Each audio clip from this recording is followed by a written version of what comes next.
Looking for the gift that keeps on giving? Therapy Notes, the highest rated EHR software, has everything you need to successfully run your practice. Whether you're a solo or group clinician, their comprehensive platform seamlessly combines scheduling, billing, documentation, assessment screening, telehealth, and more into one easy to use software. Try them for free for 2 months using promo code MODERN. You're listening to the Modern Therapist Survival Guide, where therapists live, breathe, and practice as human beings. To support you as a whole person and a therapist, here are your hosts, Kurt Widhelm and Katie Vernoy.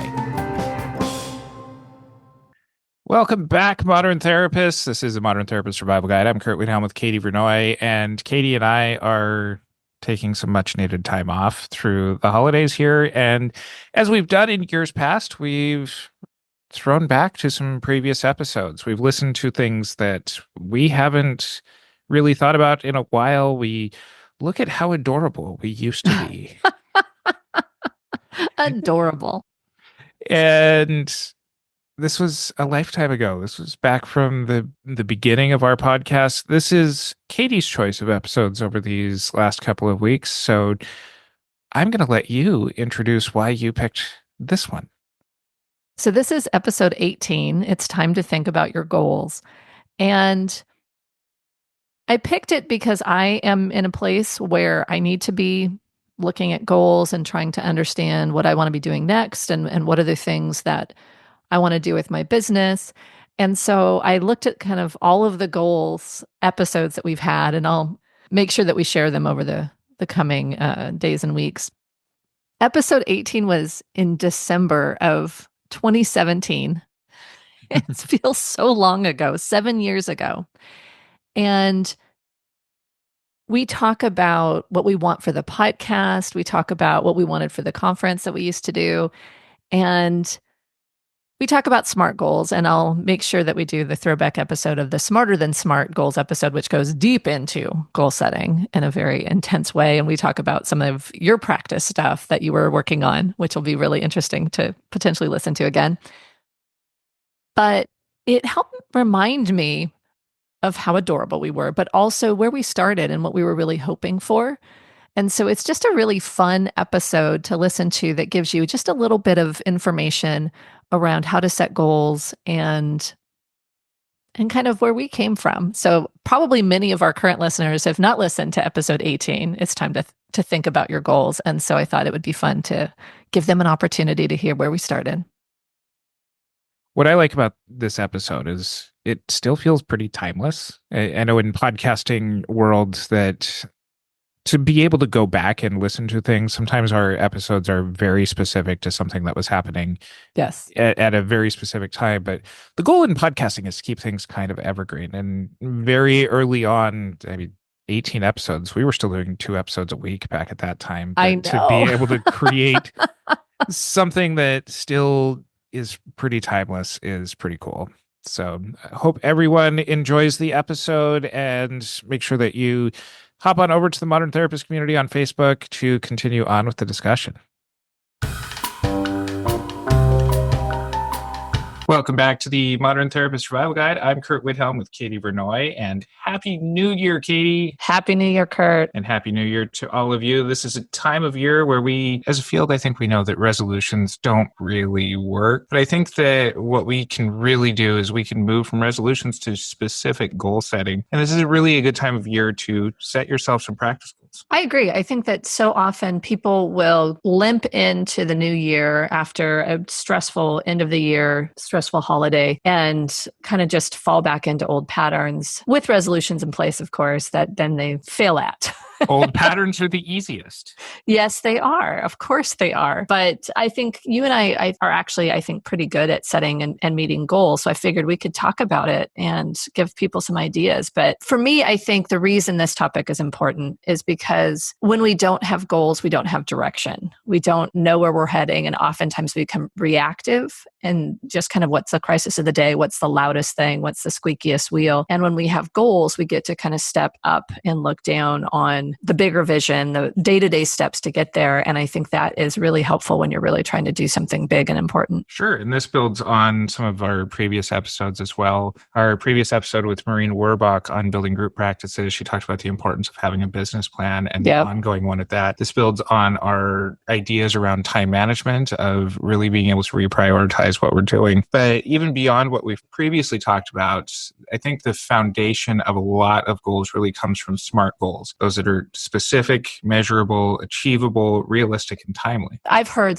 specific, measurable, attainable, relevant to the big picture, and time bound. I think there's so many different ways that comes down, but I think what it really speaks to is making sure that you have the big vision that you can tie these SMART goals to, and then that you make sure that you have a timeline to get them done and that they're specific enough that you know what you're doing. What are some of the goals that you're looking at in your practice this year? I think a big goal is really simplifying and making sure that I'm working, the cliche, working smarter, not harder. I know that oftentimes when there's shiny objects and fun things that are coming down the pike, I can get really engaged in those things. And then all of a sudden chaos ensues because there's something new. There's a new project, there's something going on. And so for me, I think the big goal is really getting very specific in the systems and the structures that I have in place that will support creativity because everything else is running smoothly. And for me, I'm at a point in my practice where I've really been fortunate enough that I've built a marketing-ness around me that has allowed me to keep a pretty full practice. So a lot of my energy and attention this year is focused on the Therapy Reimagined conference that we're putting on, being able to fill the seats, being able to put on a great conference. But I think even just beyond what I'm talking about now is talking about the importance of me needing to set a plan for how I'm going to go about doing that here in January, as opposed to,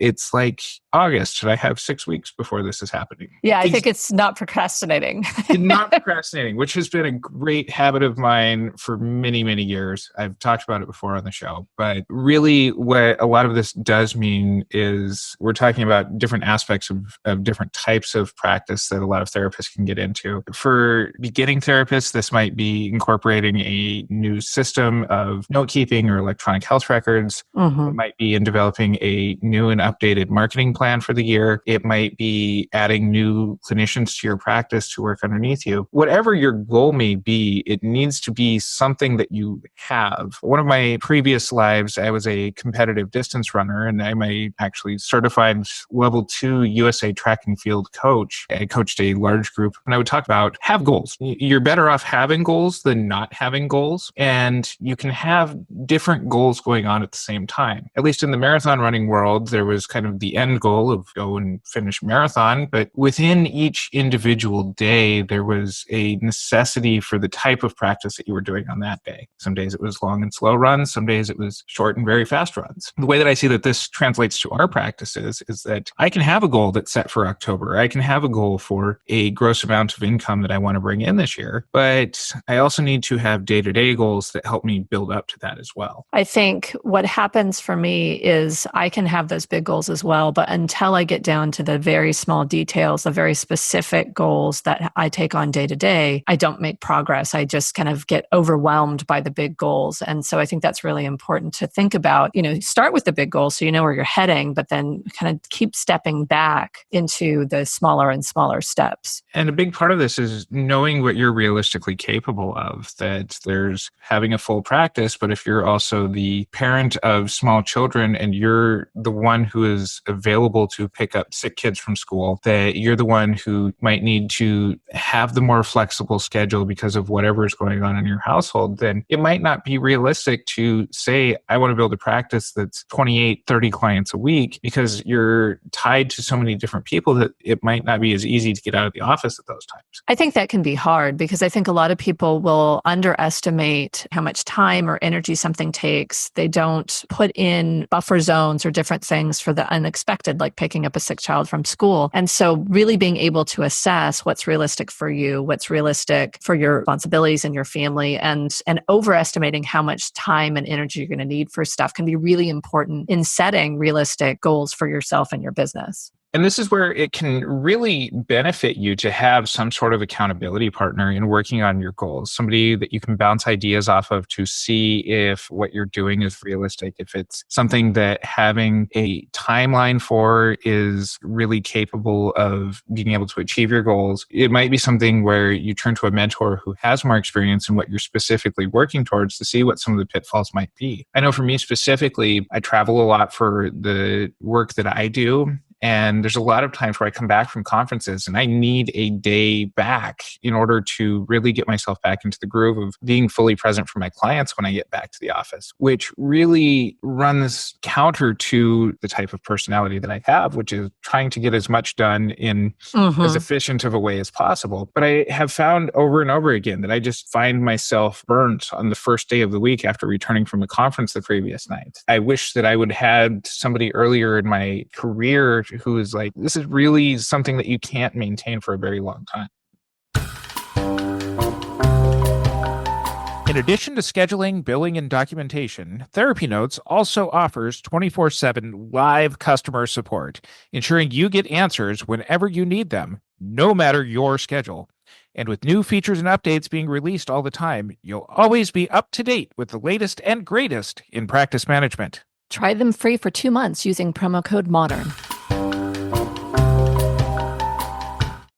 I think it can be really important to have those people in your life who can hold you accountable, who can remind you of what's realistic, because we often forget. I think our instinct is to respond, move forward, fill up the schedule, that kind of stuff. And it can be really hard for us to do that for ourselves. And so when we have accountability partners, when we have people who we've shared our rhythms with, who know what we do best, it can be a really good reminder. Not having an accountability partner, kind of keeping those things to yourself, can keep you obviously unaccountable, but it can keep you really focused on kind of doing what you can do versus stretching and reaching towards what you could do. That accountability partner can keep you going forward. I know for me, just the stuff that we're doing together, we're naturally each other's accountability partners. And I think we've accomplished things really quickly. Yeah, absolutely. Getting episodes up and making sure that we're moving forward with our goals for the events, knowing that I'm going to be talking with you and that we're supposed to be making progress. I'm excited to do it. It's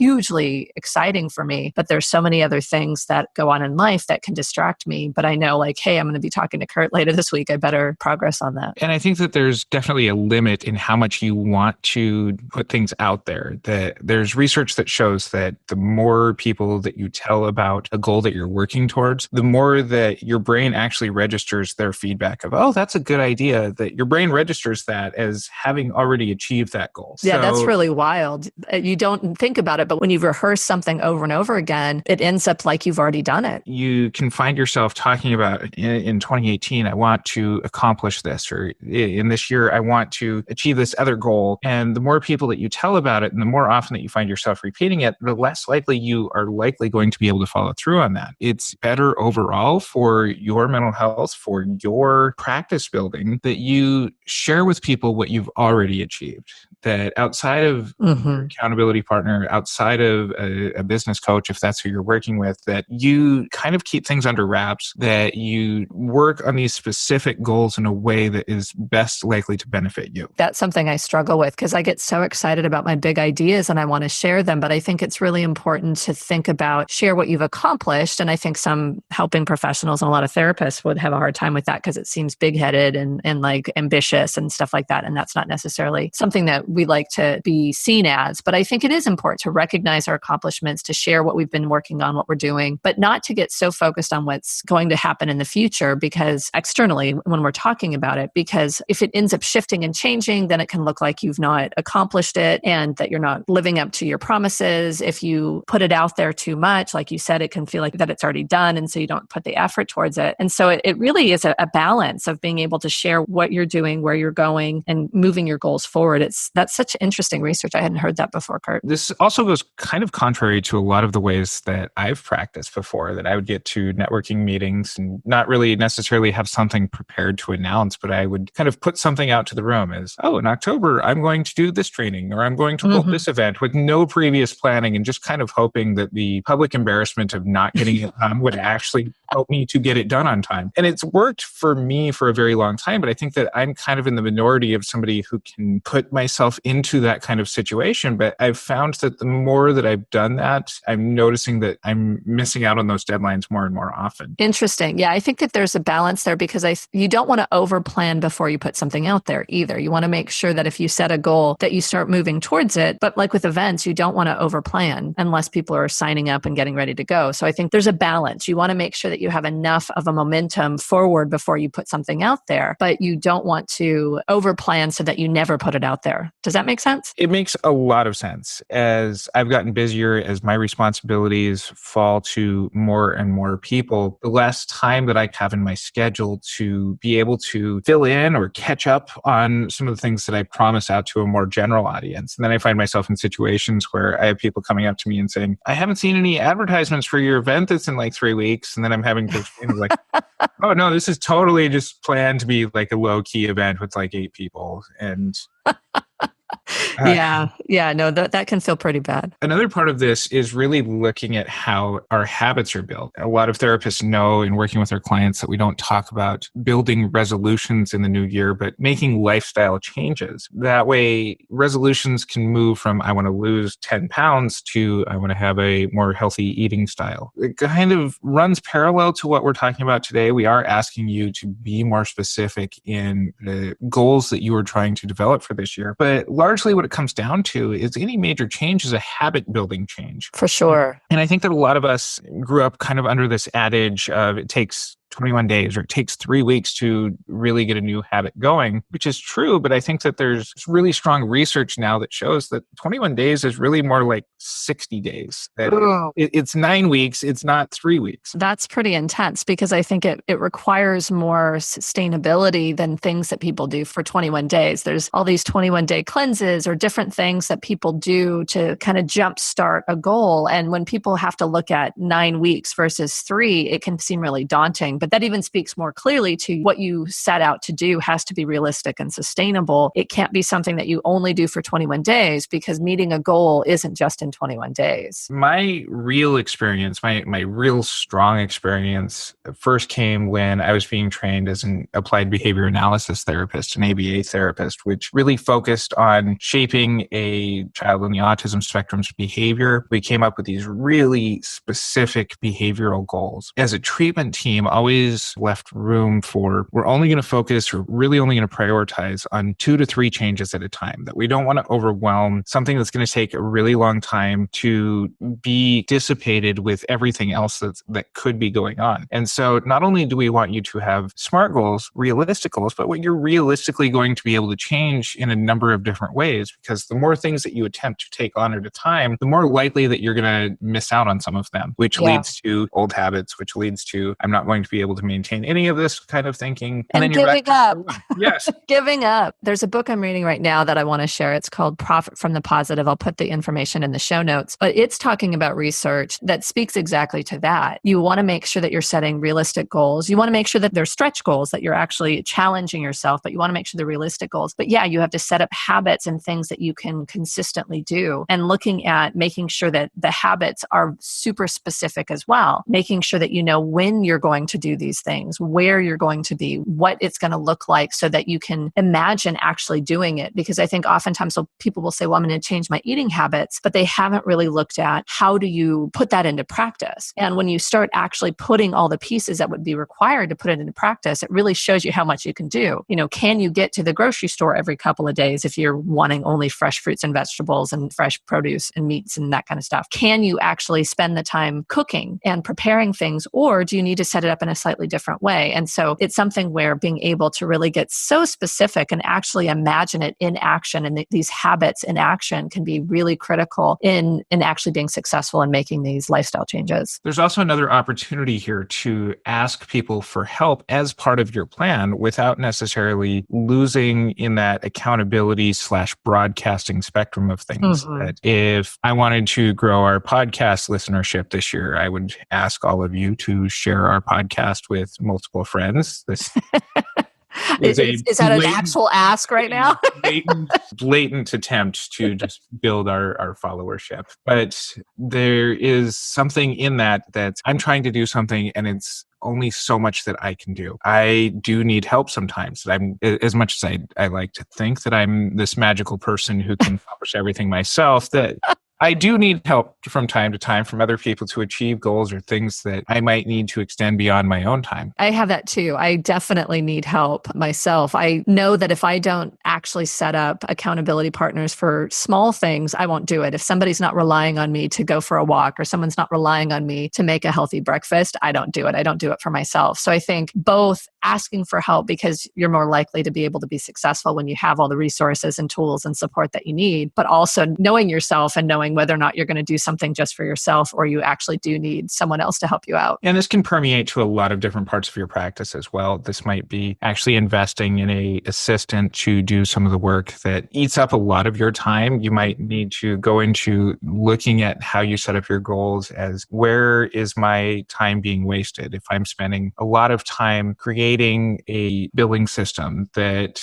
is taking several hours out of each day that you can pay someone $15 an hour for example, when you look at that compared to what your session fees are you really at this point in your career with a master's degree or a doctorate degree, are you really only worth $15 an hour in those areas? To make some of those decisions to move forward in a way that benefits you to where you're free to do some of the things that are worthy of your investment.